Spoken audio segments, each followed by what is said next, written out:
அஸ்ஸலாமு அலைக்கும் வரஹ்மத்துல்லாஹி வபரகாத்துஹு. நான் இப்போ உங்களுக்கு வந்து என்ன தொழுகையை பற்றி பேச போறேன் அப்படின்னா, பெருநாள் தொழுகை பற்றி தான் பேச போகிறேன். நோன்பு பெருநாள், ஹஜ் பெருநாள் ஆகிய 2 தினங்களிலும் சிறப்பு தொழுகை தொழுகணும்னு சொல்லி வழிகாட்டியிருக்காங்க. பெருநாள் தொழுகை கட்டாயம் திடலத்தை தரணும்னு சொல்லியிருக்காங்க. அல்லாஹ்வின் தூதர் அவர்கள் நோன்பு பெருநாளிலேயோ ஹஜ் பெருநாளிலேயோ பள்ளிக்கு செல்லாமல் முசல்லா என்ற திடலுக்கு செல்பவர்களாக இருக்கிறாங்க. அவர்களது காரியங்களில் முதல் காரியமாக தொழுகையை துவக்கினாங்க.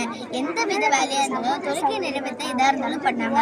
மஸ்ஜிதுல் நபவில தொழுவது 1000 மடங்கு நன்மை பெற்று தரும் என்றாலும் அங்கு தொழாமல் நபி அவர்கள் திடல்ல வந்து தொழுதாங்க. இதன் மூலம் பெருநாள் தொழுகை என்ற திடலில் தான் தொழுக வேண்டும். இப்போ வந்து நான் பெருநாள் தொழுகைக்கான சட்டங்கள் என்னென்ன கூற போறேன். 3 நாளைக்கு சாப்பிட்டு திடலுக்கு வரணும். 5 நாளைக்கு சாப்பிடாம திடலுக்கு வரணும். திடலுக்கு வந்து எந்த வித சுண்ணத்தையுமே தொழக்கூடாது. வீட்டுல இருந்து திடலுக்கு வரும்போது ஒரு வழியும், தொழுது முடிச்சுட்டு போகும்போது இன்னொரு வழியாக இருக்குன்னு சொல்லியிருக்காங்க.